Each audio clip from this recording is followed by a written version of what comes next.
I'm live. Yeah. Am I visible? More visible now. More visible now. Okay. Okay. Good evening, everyone, and welcome to Pensick 53, a 2-week medievalist event held in Western Pennsylvania and hosted by the Society for Creative Anachronism. Earlier today, we set up the rope bed and put together a bunch of furniture, which now happily inhabits our 15th century glamping pavilion.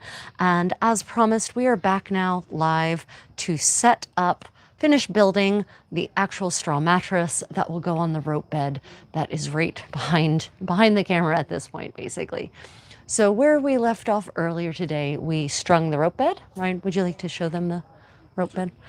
We put together the rope bed, assembled the slats, and wound all the ropes. And we've now covered it with our springbok hides, nice and silky. Susan, good evening, welcome.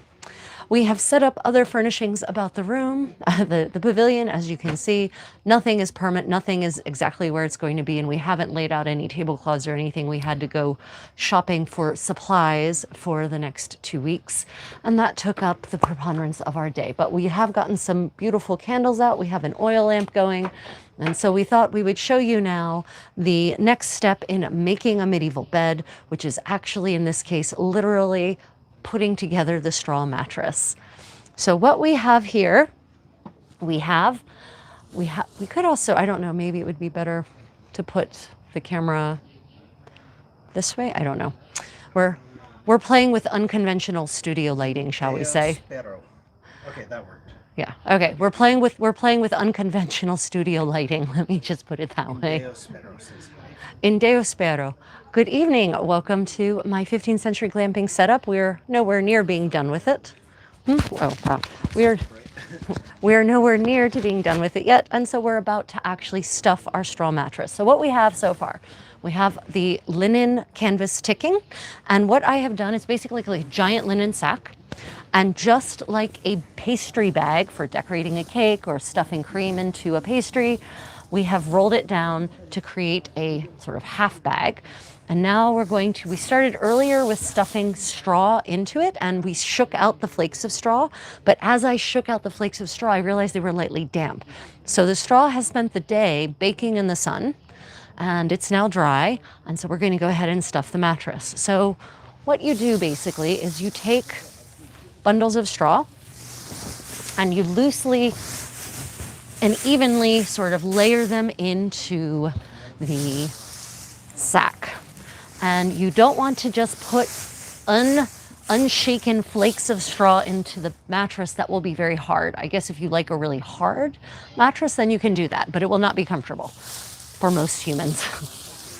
I guess there may be actually some people in Asia who really like those super hard mattresses, now that I think about it. Right, and as you go, you just kind of give your little sack a shake every now and then. Your mattress ticking. And you're actually not going to fill it up all the way, because what we end up doing ultimately is putting it on the mattress, on the bed itself, and then kind of putting it into place. But I like to first fill up the sack here, like so. Now, we know that straw mattresses were a thing in the Middle Ages because we actually have death inventories of homes where every room is examined by an appraiser and every item in every room is assigned a value. And that includes items like mattresses. Many things that in the modern world we would consider to be unvaluable are in fact in the Middle Ages highly valuable, and they're considered commodities or assets. And so even straw mattresses were considered a commodity or an asset. The material, the fabric out of which the straw mattress is made, the ticking, was considered an asset, something that could be sold or reused in some fashion. And so we know that straw mattresses existed because they were accounted for in these death inventories. Now, straw mattresses may have been the base level for a noble woman's bed, but on top of that would come much more luxurious layers. The nice thing about a straw mattress is it breathes. It is also warm, but it's not hot. It doesn't make you sweaty because it's breathable. And If you are traveling a long distance for your event, then a straw mattress doesn't take up any room because you simply procure the straw once you reach the place where the event is being held and then stuff your mattress there. So then you only have to worry about the ticking itself, which doesn't take up that much space. So for people who are especially on more restricted budgets, a straw mattress is a great option for your medieval event. Like $7 for Yeah, so here at Penzic, it's $7 for a bale of straw, and you only need half of the bale for basically a double-sized mattress. Is ours queen or This is a double-sized bed. This isn't a queen. Definitely. lavender to the straw and the mattress? Yes. And in fact, I'm about to do that because we actually arrived with lavender. So I've actually started layering it earlier. Here it is. And we actually have fresh lavender from the garden of my damsel's lady mother. And lavender is a really good choice to add to any space, especially when you're outdoors, but in the Middle Ages and particularly even in indoor spaces, because it is a natural insect repellent. So it will actually help keep the bugs out of your space. And even though I'm not really concerned about bugs in this, because frankly, this straw was very thoroughly shaken, having some lavender in there will make it smell nice and will also be a natural bug repellent. So now we have a big sack o' straw, right?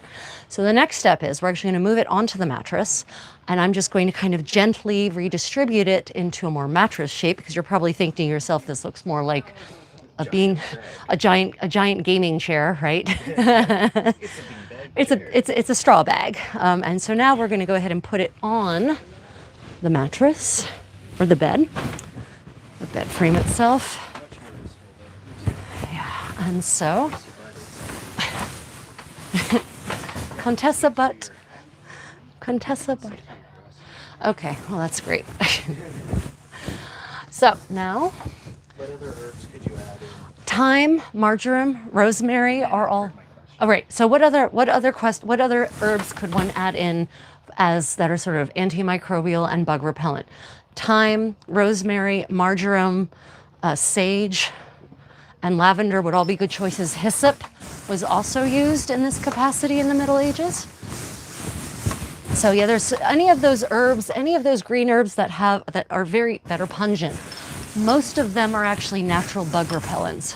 Mint also, by the way. The thread is already on here. Yes, it is. You just gonna use it? Yeah, I'll use that and then I'll rethread.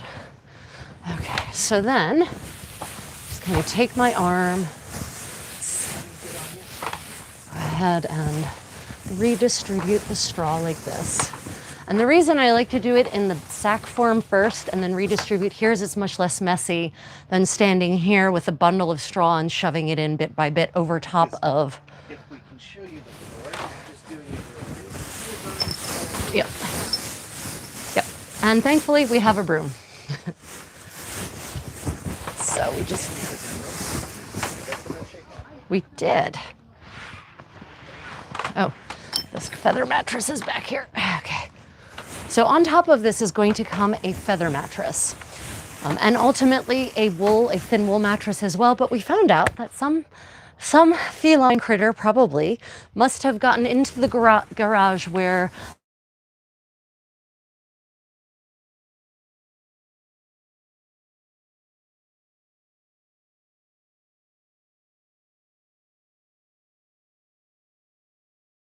found out that a four-legged animal, no doubt feline, had at some point broken into the garage where that particular bedding was being stored and had pissed all over the wool mattress with prejudice. And that had been sitting there, God knows for how many months. And so when I opened up the wool mattress to just let it briefly air, I was assaulted with the delightful fragrance of very old ammonia. So I poured it, I coated it, poured a mass amount of vinegar all over it, soaked it, and I let it spend the day in the sun, basically with the vinegar reacting with the ammonia. The smell is already significantly reduced, so tomorrow we'll be adding the wool, the now de-pissified wool mattress to this layering effect. And some of you may have read The Tale of the Princess and the Pea, all those mattresses. Well, this is why. In the pre-modern era, before they invented the spring mattress, as far as I understand it, mattress systems in Europe were layered. And, the wealthier you were, the more mattresses you could actually afford to have. So the princess she needed 9 mattresses or something like that. Yeah, and people imagine that, modern people imagine like 9 silly Posturepedic mattresses stacked up. Usually what's in the videos. But too, it's right? usually what's in the videos too. But honestly, like 9 medieval mattresses would probably get you to about here. So it is slightly excessive, but it's not as ridiculous as most modern people imagine. Stargazer, lovely to see you, my dear. Are you coming this year? Will I get to see you in person? Let me know. Nona Pepper, lovely to see you again. Welcome back. Any questions about medieval bedding or medieval sleeping practices, furnishings in the bedroom, just let me know. I'm happy to answer them while I just sort of arrange the straw. So for those who are just joining, I'm making a medieval straw mattress. This is a linen canvas ticking. It's basically I turned it into a sack by just seaming the sides, putting seams on both sides. And we've now layered in straw, and I'm just using my arm to basically distribute it nicely and even it out.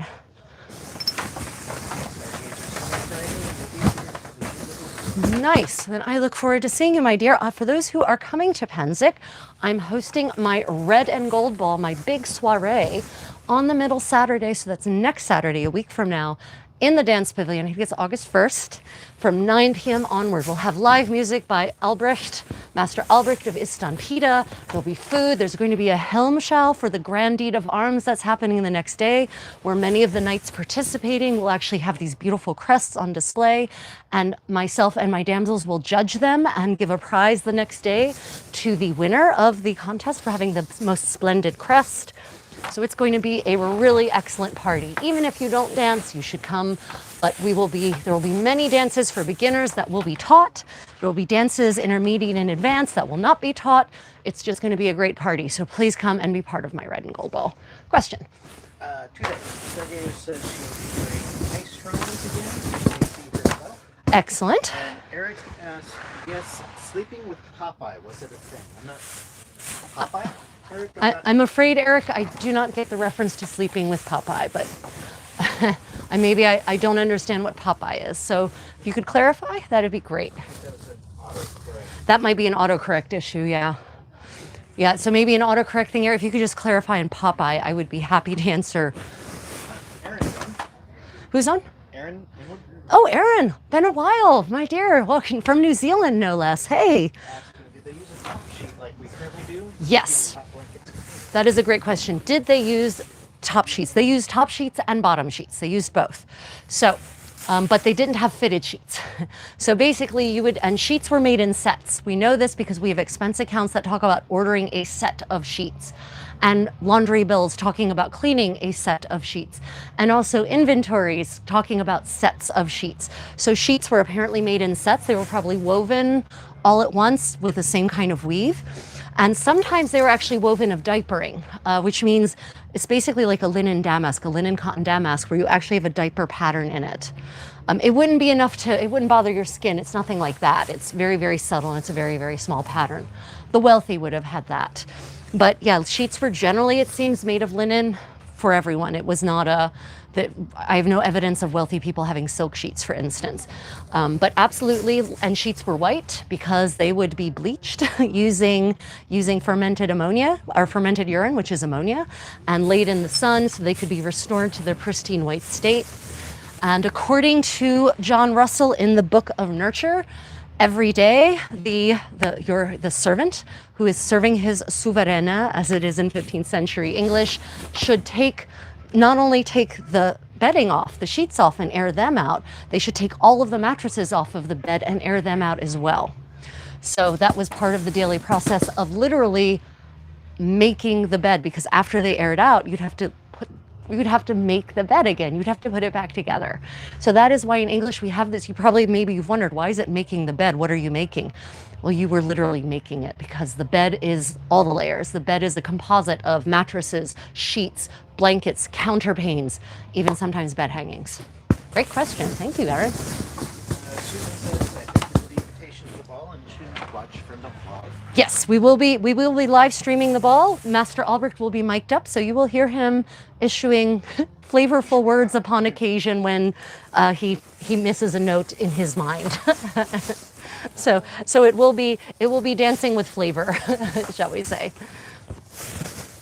Okay. Yes. Questions.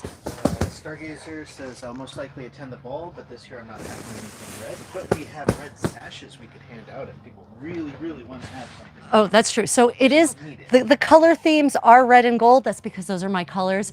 That doesn't mean anything about what you, the guest, have to wear. If you have red and or gold clothing, feel free to wear it. If you don't, that's fine as well. Okay, so as you can see, the sack o' straw is now something much more reasonable, right? And the nice thing about the sack of straw is that unlike a modern mattress that starts to get lumpy, there's not much you can do for these latex mattresses or plastic mattresses that start to break down. With a straw mattress, you just give it a good shake and add more straw and you're good to go. Now, how often would they have changed the straw? I have not been able to find, I haven't found any solid evidence. There's actually no recommendation on how often you should change the straw, not even that I could find in John Rawls's Book of Nurture, I don't think. But I would expect that on the wealthy end, they'd probably change the straw once a week. The further down you go on the socioeconomic ladder, probably less often.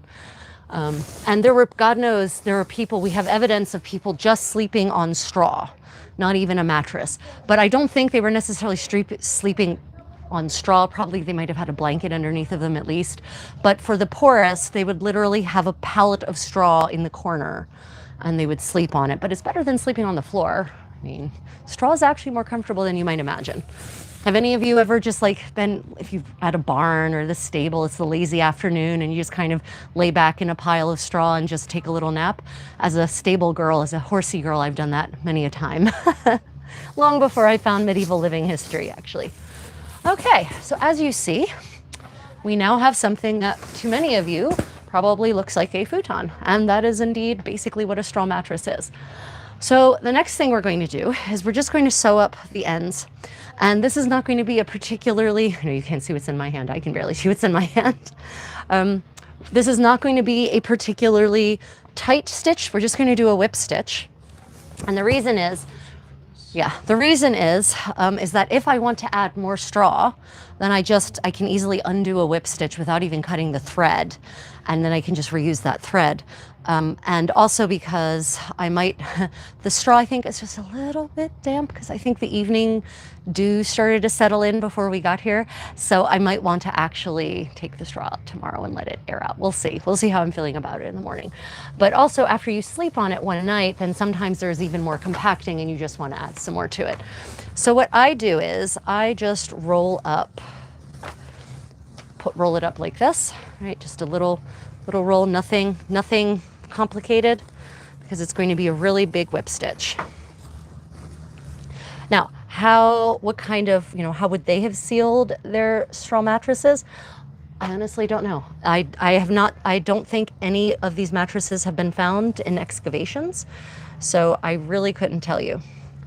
So this is what we call the experimental archaeology part of the equation, right? This is where we start filling in the blanks that the evidence has left behind. And maybe someday, I hold out hope that maybe someday we will find a magically preserved straw ticking in a, God knows, a cesspit, or someone just threw the whole straw ticking away. You never know. Things survive in the strangest places sometimes. Oh, good. I actually managed to find the end of the thread. It's a little, the candlelight is very ambient, but it's maybe, as you can imagine, not the best for sewing. That's okay. I will sacrifice my eyesight for you all. Okay, my mid-Victorian crisis says hi. Hello, my mid-Victorian crisis. Welcome to Making a Medieval Bed. We are now just whip stitching up the straw ticking. Thank you for joining us this evening. Susan asks if there's enough light to set up a set up the wall hangings. No, tonight we will not. So we will do another video because I don't even know where the bed hangings are. We still have to unpack some things. So today we set up a bunch of tents, not ours even necessarily, not ours at all actually, and we ended up having to do a town run to go shopping for victuals so that we may eat and drink in a healthful, salubrious manner suitable to our stations in life. Stargazer says there are much more people in camp this year. I wonder how many people will be coming to Pensick in all. So I think the numbers for the comment is there are more people in camp this year. I wonder how many total will be coming. I know that the Canadians aren't coming. Most of the Canadians aren't coming. Most of the Australians and New Zealanders aren't coming. Almost no one is coming from Europe. So as far as I know, I was told, and I don't know how true this is, but I was told that registration numbers were down this year. So we'll see how true that turns out to be. Obviously, we won't know until it's over. Okay, I now need more thread. And Richard Dugan says hi. Richard Dugan, welcome. Thank you for joining us. I've got a second line of thread. Wait, it's not. Where's the needle? Oh, it's not on the needle. Oh, I need snips. What do you mean, where's the needle? You should not use your teeth to cut thread, my dears. If any of you have ever been tempted, don't. If you use your teeth to cut thread, you will eventually wear through your teeth. And you'll wear through the enamel, and that will open up your teeth to things like cavities and infection, which could go to your brain. So. Oh. 10 of her friends from Canada are not coming, and her friend that we met is not coming as well. Oh, I'm sorry to hear that, Stargazer. Yeah, one of my many friends, only one of my many Canadian friends is coming this year. Oh my God, they're listening to Diggy Diggy Hole. I don't know if you all can hear the oh so ambient music in the background. Oh man. It is. Can I thread this nowhere near a source of light with the candlelight reflecting off of the needle and making it look like the hole? Okay, you just got in my... I'm going to move over to the candlelight. It's the reflection from all the different... Oh yeah, that's much better. The reflection from all the different candles was making it look like the hole was in 3 different places at once. Okay, here we go. Yeah. So yes, we shall see how it goes. The weather has been very good.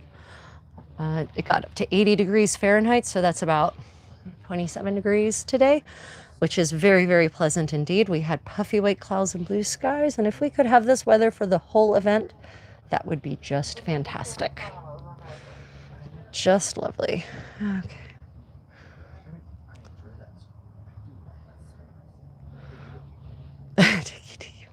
Another tip, if you are coming to an event like Pensick, one of the lovely things about an 8 to 10,000 person event with 200 different merchants is that generally if you forget something, you can find it here because there will be someone selling it. Even if it's your kit even if it's your kit you have left behind, you can probably replace it to a pretty good degree here.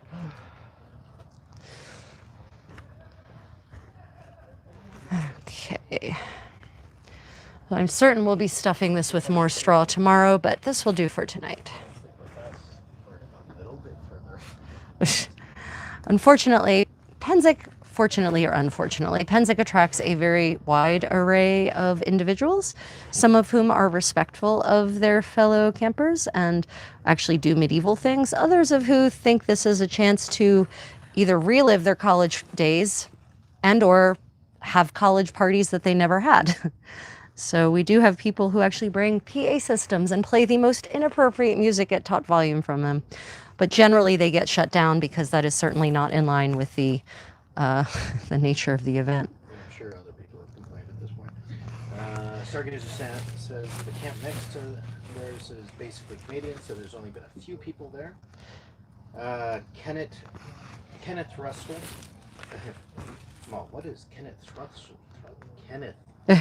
Kenneth Russell says, asks, has the smoke from the fire affected you? Yes. So the wildfires, right? The Canadian wildfires.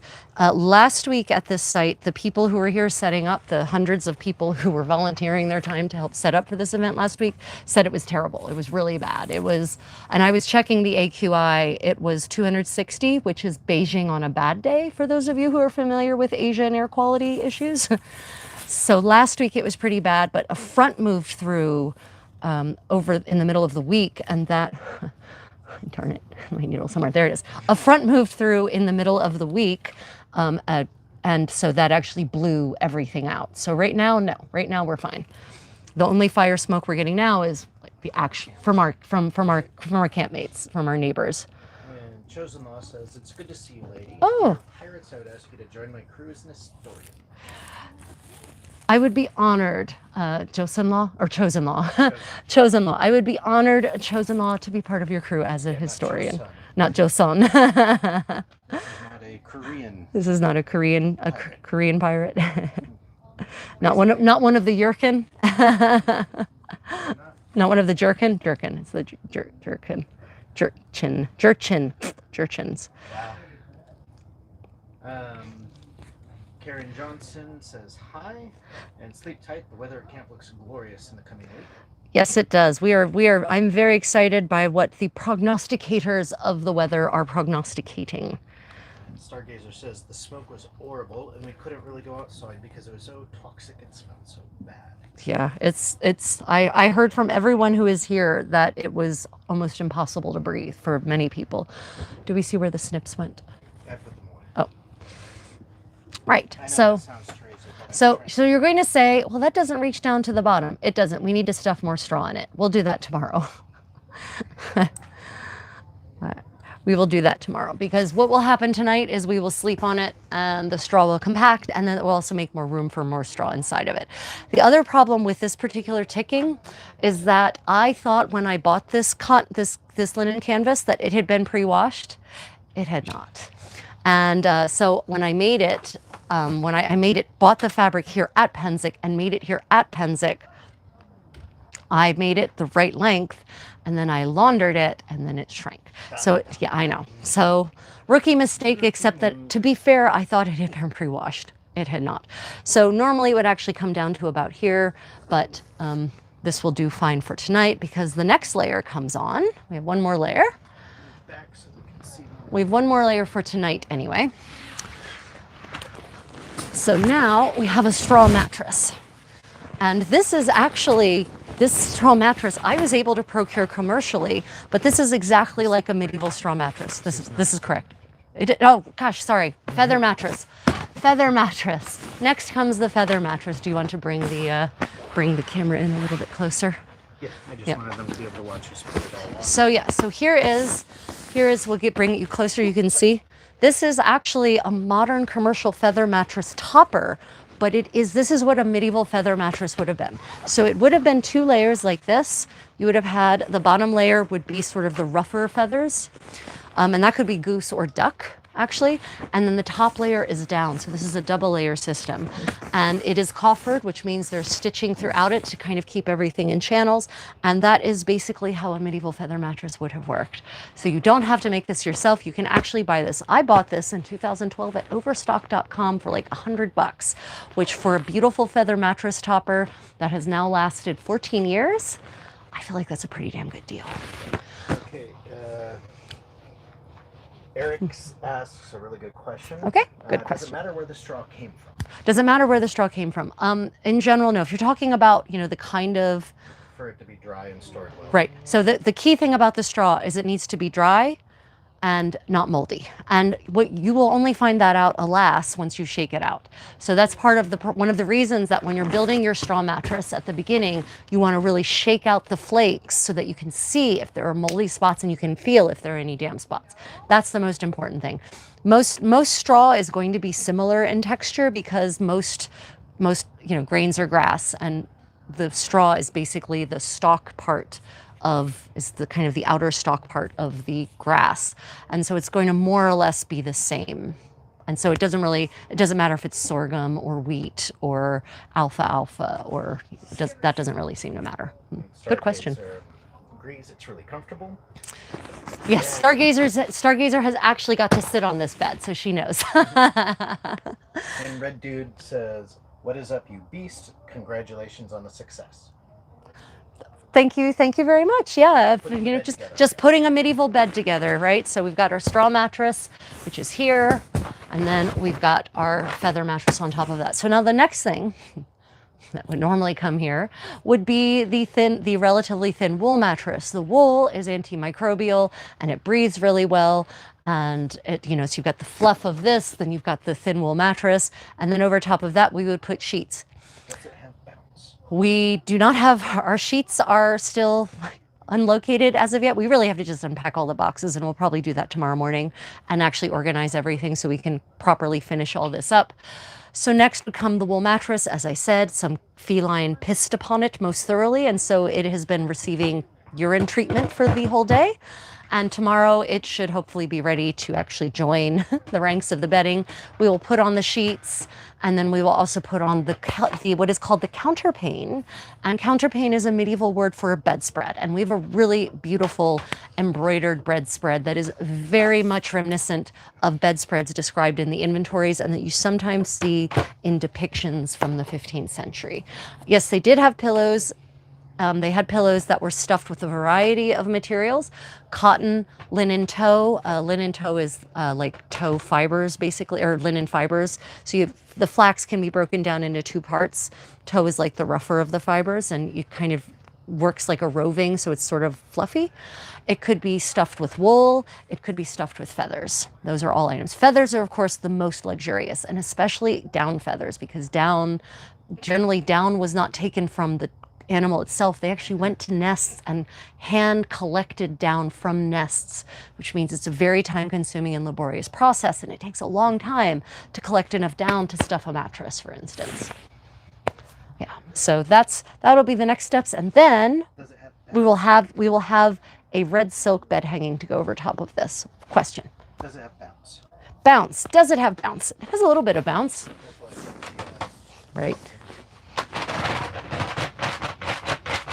So yeah, it has a little bit of bounce. As you can hear, it also has a lot of sound.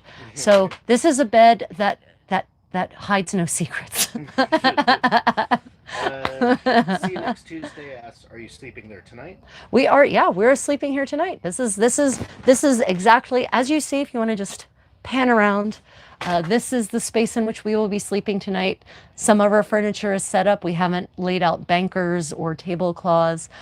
Bankers are nice cloths that actually go on benches. It's sort of the precursor to upholstery.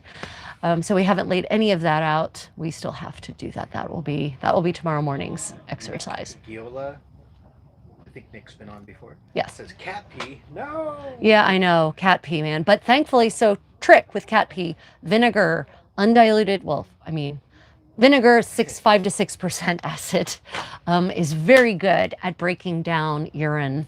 And so I soaked the mattress in the vinegar and then wrapped it up and let it sit in the sun. So the UV light helped break it down. And so I think tomorrow it will be fine. Stargazer says their mom has been doing a lot of sewing before Pensick, and they have a ton of totes to pack. Yeah, it's a busy time. I have so much sewing to do. I've got a new golden gown for my red and gold ball that I would like to finish. Hear the creaking, because Red Dude said creaky. Yeah, creaky. It is creaky. And when I said it hides no secrets, even just turning in your sleep is not a secret to anyone. See you next Tuesday says, "If the rope bed is creaking, don't come peeking." If the rope bed is creaking, don't come peeking. That sounds like a t-shirt that I need to sell in my shop. Yes, I like that. Okay, so how many of you would buy a t-shirt that said, if the rope bed is creaking, don't come peeking? Eric, what is the first thing to do in the morning after setup? Maybe tea. Always Right. tea. So what's the first thing? So here's a normal there. So during setup time, the first thing I do is content work, because I usually wake up around 6. So I write posts and do short videos and make those posts. We go for breakfast usually in my Lord Master Papa's encampment. That's my father's encampment just down the road. We have breakfast there, and then we will come back here, and the first thing we'll do is we're going to take everything out of the boxes, everything. because last year we just packed things however we could fit them, and we're going to organize them. And what I would like to do, what I'd like to have done by noon is have everything set up. So we'll have the bed hangings up, we'll have the tapestries up, and we will live stream that so you can see the struggle of hanging a rectangular silk bed canopy in a dodecahedral space from a dodecahedral spokes. It's a process, yeah. And then, God willing, we can actually transition. I can go from being the modern Countess to the Quattrocento Contessa and finally immerse myself in this beautiful 15th century world that we're trying to create. But the problem is, campmates keep arriving and they keep seeming to need help with their damn tents. So I don't know if I'm ever actually going to get to do this event. Yeah, so let's see. Anything else? Let me just show you a couple of things that we have now we have here, try not to burn myself on the oil lamp, this taper, right? This taper is beeswax candle, but check out, can they see this candlestick?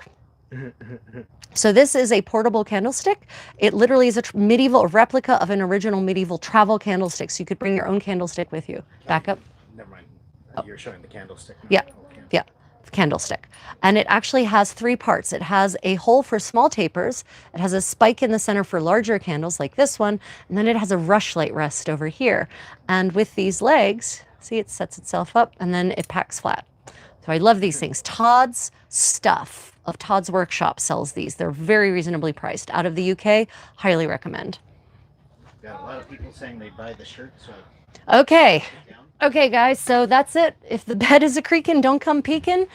We're going to see what we can do. And, if that's actually merchandise you feel that would enhance your life, give you something fun to wear, then I will find a way to get it to you. I don't believe in consumerism. Like, I don't want to promote just random purchasing of things, but I feel like a t-shirt is a garment that you could wear and be useful in that regard.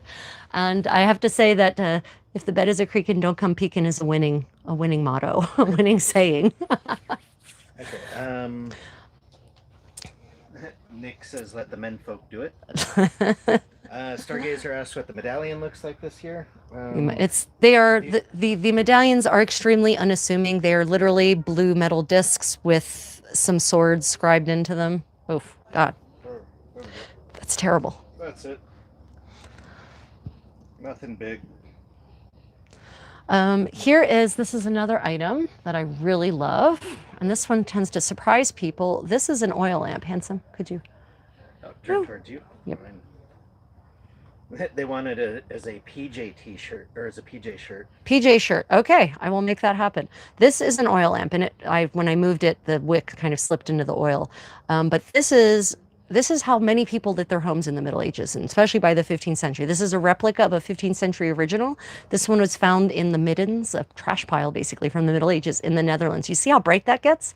Look how crazy bright that is, right? And it can be hung. That's why there are 2 holes here, or it can sit on the table. So yeah, it's not meant to be held by a person like that though. Yeah. So yeah, love me some oil lamps, and you use olive oil so it smells nice too, and if it gets on your hands you can just rub it in. These are the chandeliers that are modeled on the style of wooden chandelier depicted in the Book of the Tournament of Roi René. And these have been made so that they have tea lights in them. That's a safety issue. The originals are hung in this massive hall with lots of room between the chandelier and the ceiling. So they actually have tapers, but we have wooden spokes. And so we don't want the candles getting close to those wooden spokes. So tea lights are a safety feature here. Yeah. Okay, anything else we would like to show them? Oh, can show you kind of what a banker is in general. So when we talk about bankers, I mentioned that earlier for our furnishings that we need to get out. A banker comes from the word bench, right? Banco means bench in Italian. Actually, originally, breaking the bank was to break the bench. And that's because that was it was like literally the table on which the banks did their money lending. And so when they had no more money, the table would be physically broken. So bankers are actually nice decorative like fabric that you put on top of the bench. So, normally it's just bare wooden surface, and you might realize after you spend hours sitting on one of these that it's not very comfortable. And so they knew that in the Middle Ages. And so the wealthy could afford to cover them in nice things like furs and fabric, right? So that it would then be comfortable. And we have really nice, actually, tapestries to put on these benches as bankers, but we just haven't gotten them yet. So I put one of the little springbok here because the springbok are so silky. They feel so nice. Even through my skirt, they feel nice. Yeah. Okay, so let's go back. Sir Zolo, it's Quintel. Says leave the stream running 24/7. Don't worry, there'll be plenty of streaming going. It would be almost like Paranormal Activity if we just let it run while we're sleeping. Stargazer says that was very interesting. Ali Shapar says I'm so jealous. Jealous. I wish I was there. I've been twice. Come back. Come back to Penzik. I know that time and money are real issues these days, especially. So I get it. David L. Armonth says, neat. Hope you have a great Penzik. PJ shirt is a good idea. Lynette may be interested. And I think it's funnier saying special. Oh, it's Darius. Darius. David. Yes, David Learmouth. Darius. Oh, we miss you, man. I'm no expert. The dance pavilion is not the same without you, and I understand totally why most Canadians don't want to come here, so I get it. Hopefully someday soon you will be able to return. Stargazer asks, will you be hosting a meet and greet this year? I will be hosting a meet and greet. I'm going to try to host two. I'm going to host one this week and one the next week. So I have to scrub my calendar. My calendar is really busy at this event. I'm teaching on average 3 to 4 hours of dance a day. So, yeah.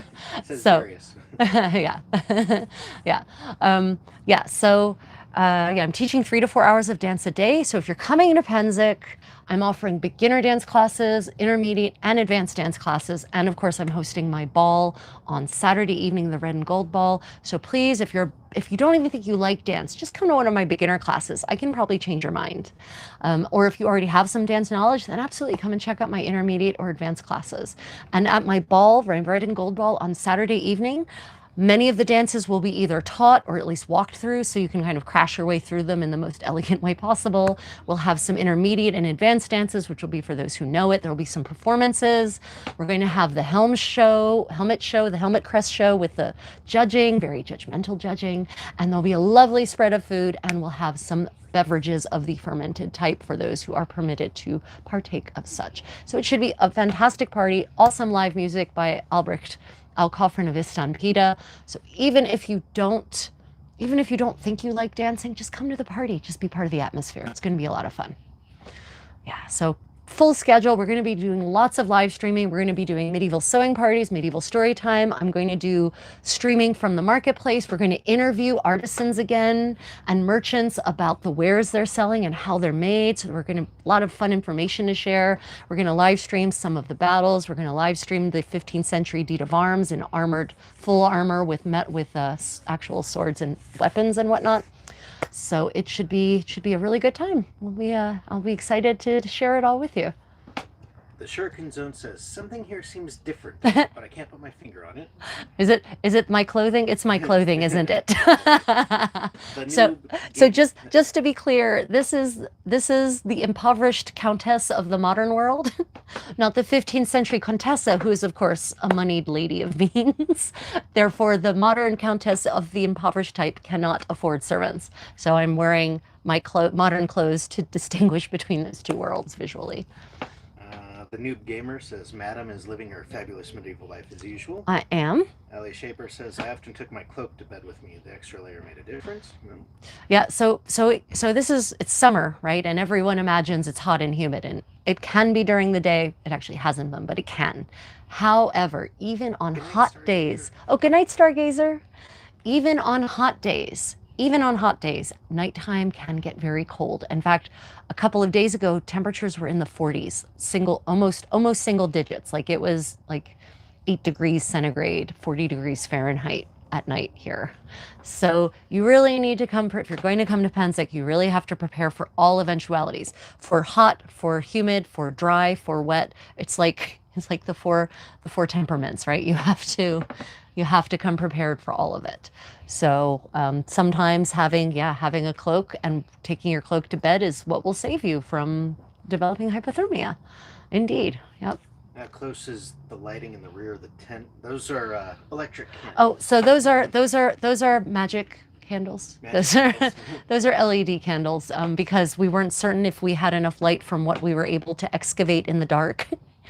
So I wanted to make sure we at least have some. Yeah, these are LED candles. And what I like flicker, so it looks they good. flicker so they look good. And They even flicker on this. oh, they do? Nice. So here's the thing. I know, yes, LED candles are clearly not medieval. However, we live in a world where fire is still deadly. So when we go out at night or when we leave the tent and it's dark, I like to leave the LED candles lit so that we still have nice candlelight like light to return to. Obviously, you should never leave fire unattended. You should never leave candles unattended. And if you do, here's how I know you shouldn't, because as if I need to explain to you why, but I will explain anyway with a story. So I run an immersive event called the Decameron. It's not an SCA event, but lots of people who attend are also members of the SCA. It's 14th, 15th century themed, and we have it at a site that has a great hall that was built specifically for medieval fair kind of events. Has wooden tables that are actually trestle tables. They're collapsible tables. They come down. They're not commercially available. Someone made them by hand. I generally retire by 11 or midnight. I don't stay up particularly late, but there's always a group of people, carousers, who stay up gambling and drinking, and that's all fine. I'm fine with that, except for one morning woke up because I'm generally an early riser, whether I wish it or no. And I entered the Great Hall and I noticed that one of the tablecloths had a great black burn in the middle of it because the last group of carousers had simply gone to bed without actually dousing the candles. And one of the candles fell over and it burnt the tablecloth, and not just the tablecloth, it burnt the table. We are lucky, however, that it somehow self-extinguished. So in case you needed a parable to teach you about not leaving fire unattended, you now have one. You're welcome. Okay. Darius says, hopefully next year. Darius, yeah. Not our son Darius. Yeah. Hopefully next year we can return. Greatest summer camp for my son. He just turned 9. Awesome. Yes. Pensick can be an excellent experience for children. It can, because there's so many activities here for children of all ages. Stargazer says, whenever you have time for the meet and greet. Great. Richard Dugan says, looks like fun. Enjoy. Eric has a good question. Yes. Do beeswax candles last longer than paraffin basic candles? wax, Yeah. Which is basic wax. We're assuming that's paraffin. Paraffin, yeah. So that's a good question. So these are beeswax candles, and the question is, do beeswax candles last longer than paraffin? I actually haven't run that. Candles, what matters with candles seems to be whether there's wind or not. If there's air moving, then they will burn more quickly and much less efficiently than if they're not. What's nice about beeswax is it smells really nice and it burns very cleanly. And if there's no wind anyway, it burns away. It's also softer and more malleable, so it doesn't crack. There's sometimes where if you have a paraffin candle and you try to shave it down to fit a different size hole, it just cracks into pieces. Beeswax will never do that. Beeswax is just naturally more malleable. And paraffin also can actually give off volatiles that you really shouldn't be inhaling, whereas beeswax is being of a much more natural mean and not a petrochemical, therefore does not emit those kinds of volatiles. So we're going to do a couple of things out of order here. Okay. Nevis. Hi, Nevis. Yes. Hi, Nevis. I was going to say it only burnt the table. Yeah, it only burned the table. Yeah. And it was only a spot it didn't burn through the table. It burnt a spot on the table that was superficial. So, that's better than burning the hall down. Yeah. Ali Shapar says, I think longer wick tops burn faster too. Yeah. But the longer wicks will actually burn away and because it won't draw the wax up far Yeah. enough to continue Yeah. doing that. So I do notice, that's an experiment. We should run that experiment. We should get a paraffin candle of similar, if we can see if we can find a paraffin taper that's the same size as one of our unlit beeswax tapers and see if we can actually Everybody run that drink. experiment. Oh, what was the question? Not a question. Oh. I deleted something. Oh, okay. Everybody drink. Okay, now going back up, Nevis also says, depending on where you are, I'm sometimes sleeping with no more than the corner of a sheet on part of my middle on some nights. Yeah. I spent a summer at one place where I had to run a window fan directly on me in order to sleep. And Allie says Penzic is in Pennsylvania and it can get very, very cold at night. It can. Yep. The weather is completely variable here.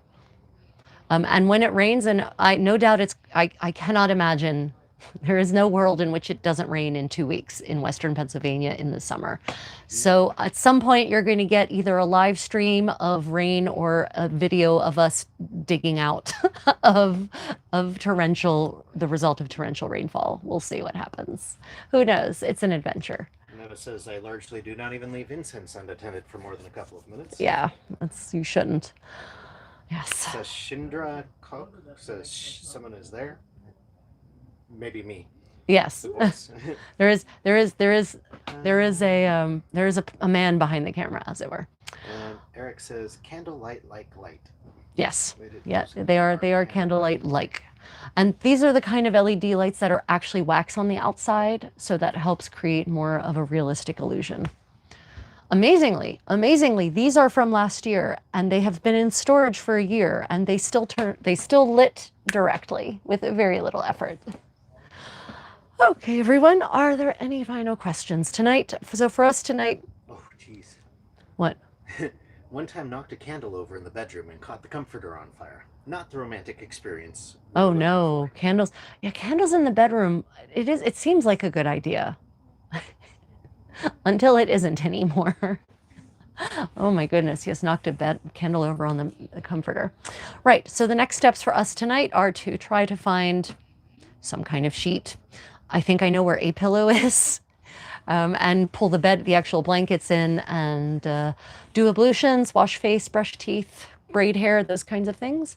And then we'll be live again tomorrow morning in the course of the morning, probably the later morning, I'm assuming, where we will hopefully finally get to hang the red silk bed curtains and canopy and hang the tapestries, lay out the linens, and so you can see the process of decking out a 15th century glamping experience. Any final questions, anyone, about medieval life, about medieval living history, about medieval glamping? This is your last chance. And I think we're definitely going to look into a PJ top that says, if the bed is creaking, don't come a-peeking. The rope bed. Oh yeah, if the rope bed is creaking, don't come a-peeking. Yeah, it has to be the rope bed. You're absolutely right. I think that's a winner. In fact, there are merchants up here who make those kinds of t-shirts, so I might be able to actually strike a deal with one of the entrepreneurs here who manufacture such things. Yeah, that would be pretty fun. Stargazer is now going to bed. Good night, Stargazer. W stream, I think they missed a word when they were. And are your ancestors from an Asian kingdom? What? No, my ancestors, well, I mean, not recently anyway. But we do live in Korea. I do. We do somewhat. We somewhat sort of long-term vacation in Korea at the moment. But no, my ancestors are central and are European, from the south to the north. I'm a true European mutt. I'm Eurotrash.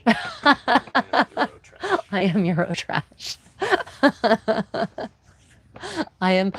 It's all my history from Italy through Central Europe, including Hungary, Czech Republic, Germany, and what is now Poland, but was Prussia once upon a time, the Netherlands, through to England and Ireland. I am Eurotrash. And now everyone's saying, have a good night, sleep tight. But you're our Eurotrash. I am 100% your Eurotrash, absolutely. And I claim it proudly. Okay, everyone, I thank you all for joining me. Don't forget to like and subscribe. Thank you to my supporters, and thank you to my community for just being part of this learning journey. Until tomorrow, everyone, may your adventures in history be creative. Susan has a question. Oh, Susan has a question. Damn it, Susan. Okay, Susan, what's your Do question? participants at Penzic bring their dogs? Do participants at present Penzic bring their dogs? Pets are not allowed. However, animals that are official medical, wait, what's assistance animals? Yes. Service animals. Service animals. Sorry, that's it. Service animals are permitted. I don't think service peacocks will. Service peacocks, probably not so much. You can't bring your emotional support peacock. That's a real thing a man tried to do on a flight a couple of years ago, I think it's been. He actually tried to bring aboard the plane his emotional support peacock. He was denied boarding, in case you were wondering. But yes, people can bring their service animals, but pets are not allowed. And as far as service animals go, I've only ever seen dogs. I haven't seen any of the cooler service animals like service horses or something like that. Now I want a service horse. I want a service horse. You can get the little service ponies. I know, I want a service miniature pony. Who doesn't want a service miniature pony? I've got to have some kind of psychological thing that could use a service pony. I'm certain I can find someone to diagnose me. Okay, that's a great question, Susan. No, you cannot bring your pets. Can bring service animals. Horses used to be allowed here, actually. People used to ride here 50 years ago. So the apocryphal tale, and I say it's apocryphal because I haven't confirmed it, but I bet I could confirm it with Sir Cariadoc. I've seen a cat before. So about 50 years ago, horses were allowed. And the tale goes that a duchess was riding her horse through town, the market area. And her horse did what horses do, which is to say it stopped and defecated. It's perfectly normal. The normal thing would be for the rider to dismount and clean up the feces and then continue on her way. However, she did not do that. And apparently, according to the tale, one of the Cooper's Lake staff stopped her, indicated that she needed to clean it up. And according to the tale, she apparently huffed, "I'm a duchess, I will do no such thing," and rode away. I have no confirmation of this tale. It's too good a tale for it to be true. However, one of our campmates, Sir Cariadoc, is one of the founding members of the Society for Creative Anachronism from Berkeley all those years ago. And if anyone would know whether it's true, he would. So we shall have to ask him on the morrow for confirmation of that. In any case, apparently since then, horses have been banned here at Penzic. I want a service secretary. I want a service secretary. Aren't they all service secretaries?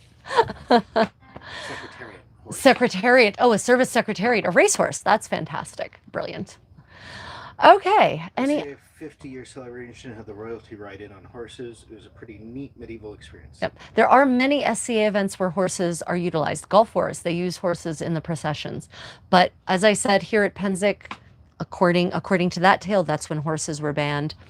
I don't know how true that is. Now, I'm somewhat surprised that they haven't tried to bring horses back, not for riding around, because I think that would be disastrous, but just specifically for equestrian activities. And maybe someone is trying to work on that. We'll see. I'll see if I can find any intelligence and let you all know tomorrow. Okay. Anything else? Nope. Good night, everyone. Until tomorrow, may your adventures in history be creative.